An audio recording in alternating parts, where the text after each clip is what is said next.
Hey YouTube, in this tutorial you're gonna learn about PWM output and input capture capabilities of STM32 timer and their application in measuring distance with SR04. This is how SR04 works. VCC is 5V, GND to blue pill ground. There's also trig and echo pins, which are ground in idle state. For measuring distance, MCU should send a 10 microsecond pulse to SR04, then measuring pulse duration on echo pin.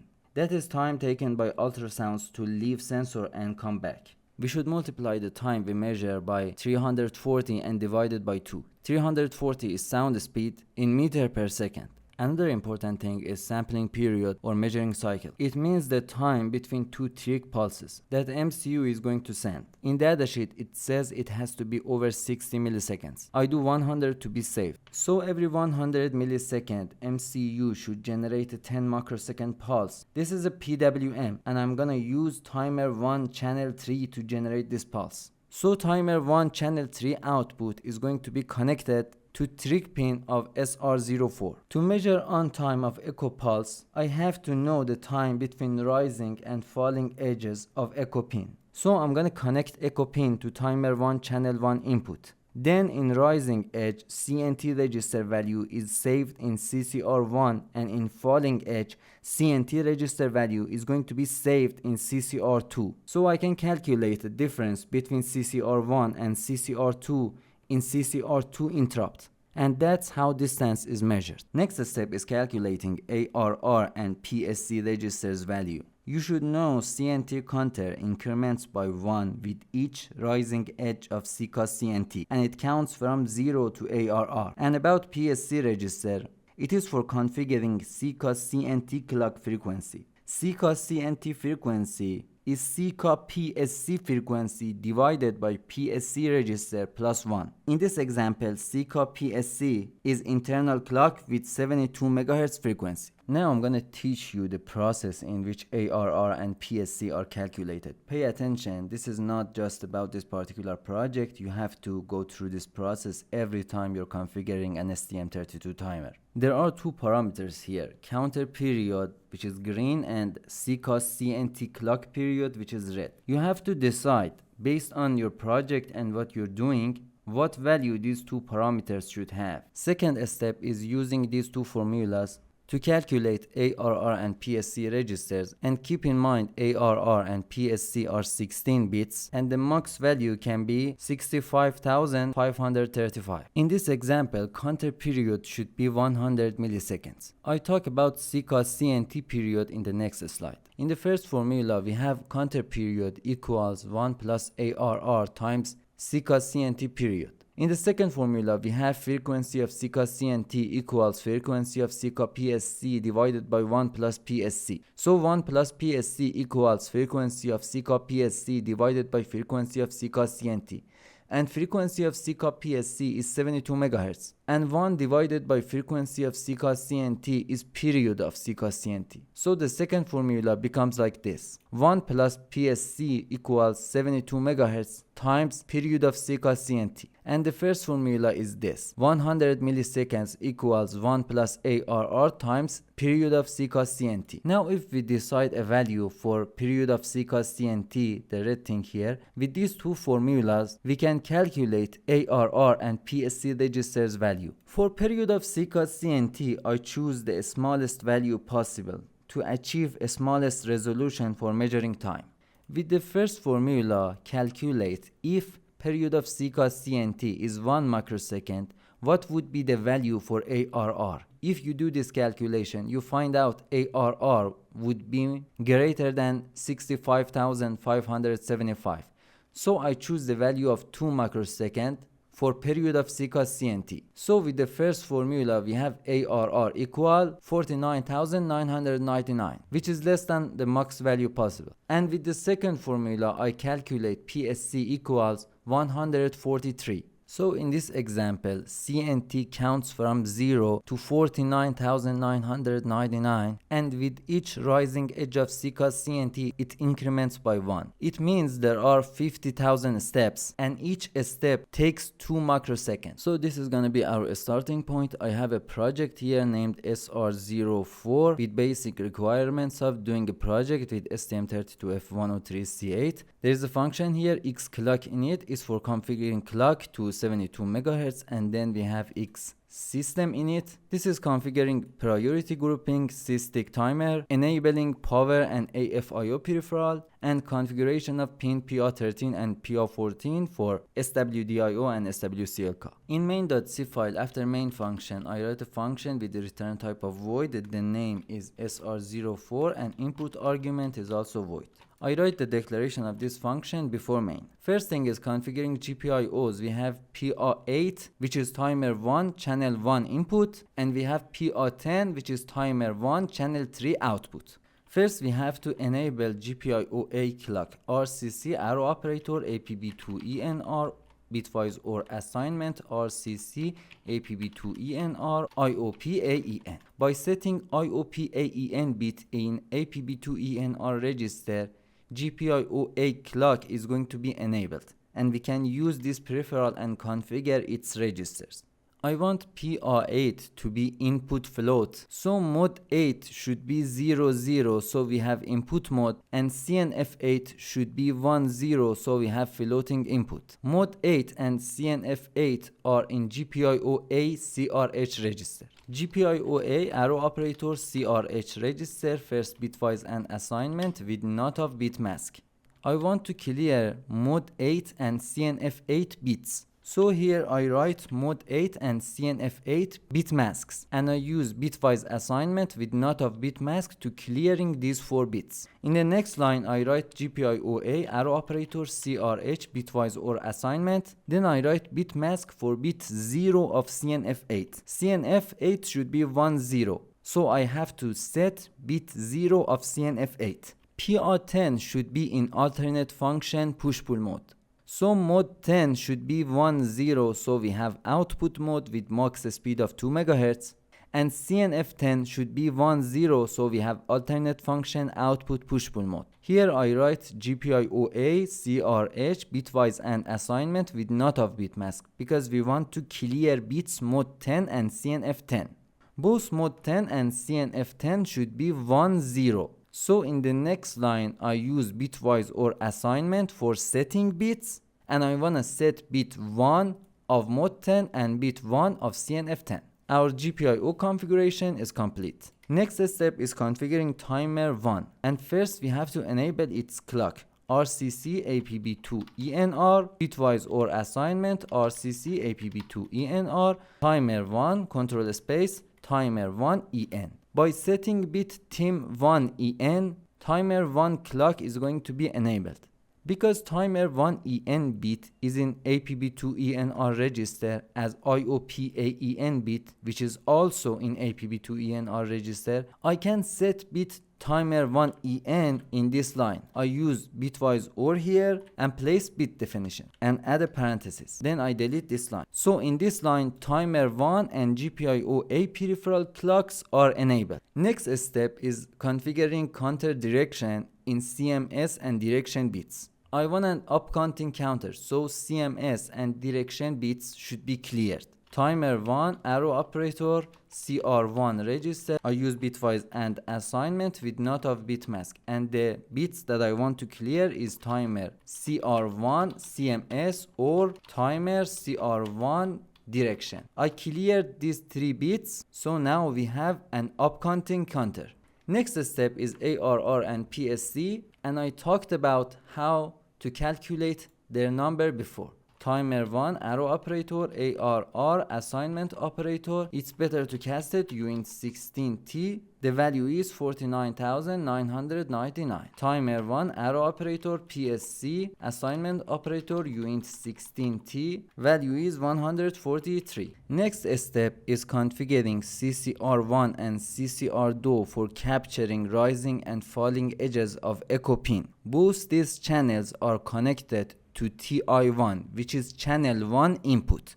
So channel 1 and channel 2 are connected to channel 1 input in timer 1. This is PR8 pin that is connected to echo pin of SR04. For CCR1 to be connected to TI1, which is channel 1 input, CC1S bits should be 01 in CCMR1 register. Timer 1 arrow operator CCMR1 register, I use bitwise and assignment with not of bit mask. Timer CCMR1 CC1 control space CC1S.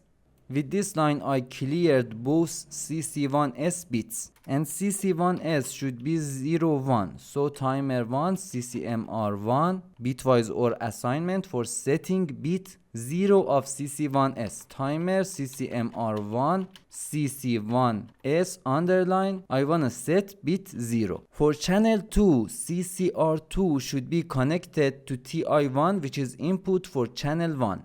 So CC2S should be 10 in CCMR1 register. Because CC2S is also in CCMR1 register as CC1S bits, I'm gonna use these two lines for configuring CC2S. First, I'm gonna clear both bits of CC2S, so I add a definition here, timer CCMR1 CC2S. Now both CC2S bits are cleared. CC2S is 2 bits. CC2S should be 10.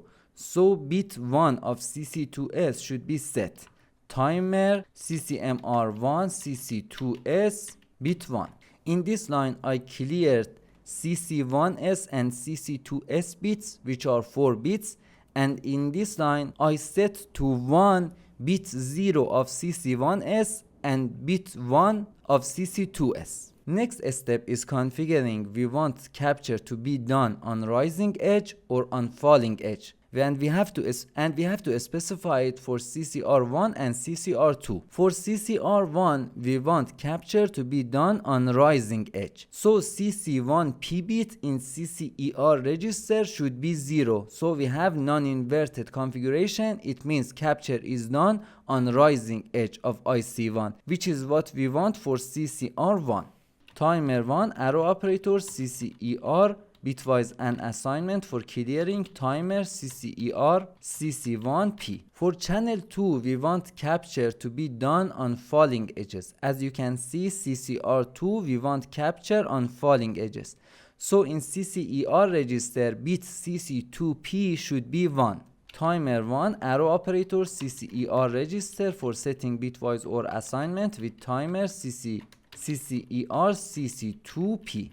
Next step is configuring channel 3 in output mode. Channel 3 is for generating trigger pulse. For channel 3 to be in output mode, bits CC3S in CCMR2 register should be 00. So channel 3 is configured as output. Timer 1 arrow operator CCMR2 bitwise and assignment. Timer 1 arrow operator CCMR2 bitwise and assignment with not of bit mask. Timer CCMR2 CC3 control space, I choose CC3S. In this line 2 bits of CC3S are cleared, so channel 3 is in output mode. Because channel 3 is going to be configured in PWM mode, it is mandatory that we enable preload for channel 3. To enable preload, I write timer 1 arrow operator CCMR2 bitwise or assignment timer CCMR2. If I set bit OC3PE, preload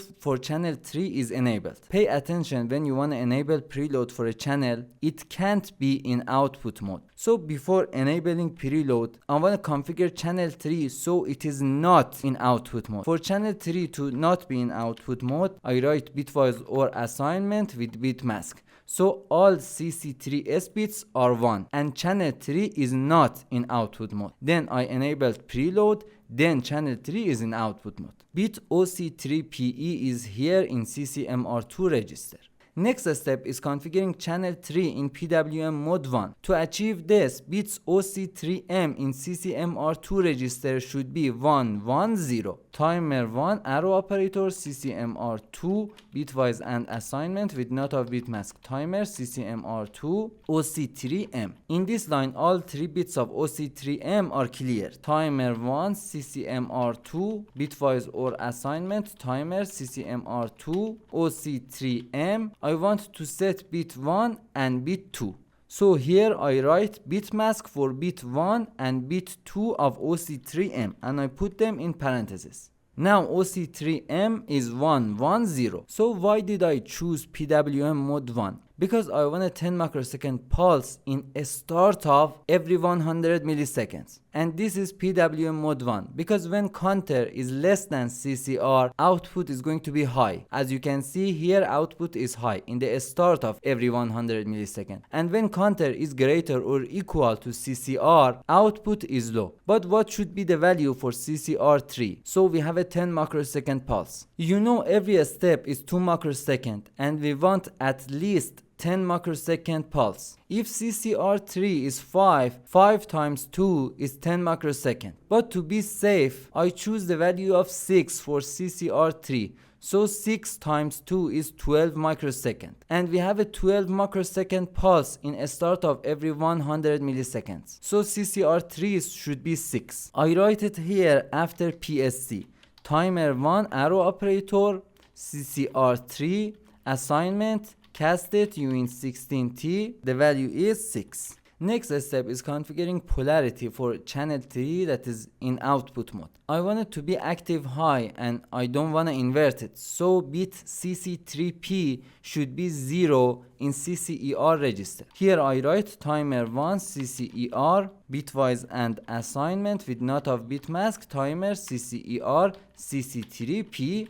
Control space, I choose CC3P bit and I cleared it here so output is not inverted. Next step is enabling channel 1, 2 and 3. 1 and 2 are in input mode and channel 3 is in output mode. For enabling them, we just have to set bits CC1E, CC2E and CC3E. Timer 1 arrow operator CCER register bitwise or assignment timer CCER, CC1E, CC2E and CC3E. Here I have the mask for CC1E, CC2E and CC3E and I set all these 3 bits in CCER registers so 3 channels are enabled. Because I'm using timer 1 and timer 1 and timer 8 are advanced timers, when we have an output channel we have to set bit MOE which is main output enabled for us to be able to use output channels.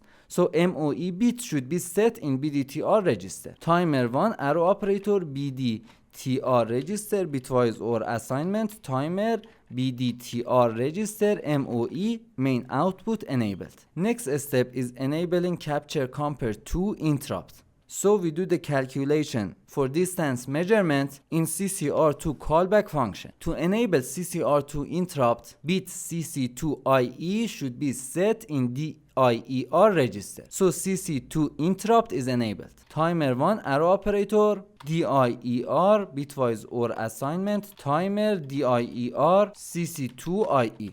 Remember, before enabling each interrupt, you have to clear its flag. And timer flag are in status register. Timer 1 status register. Here I use assignment operator with not of bit mask. Timer SR capture compare to control space capture compare to interrupt flag. I want to clear this flag, so I do assignment with not of bit mask. So why this line is like this, assignment with not? You should see how SR register works. Go read the reference manual about the status register in timer peripheral. And before clearing flag, it's good practice to generate an update event. Timer 1 arrow operator, and before clearing flag, it's good practice to generate an update event. Timer 1 arrow operator EGR assignment timer EGR UG. This is how you generate an update in timer peripherals.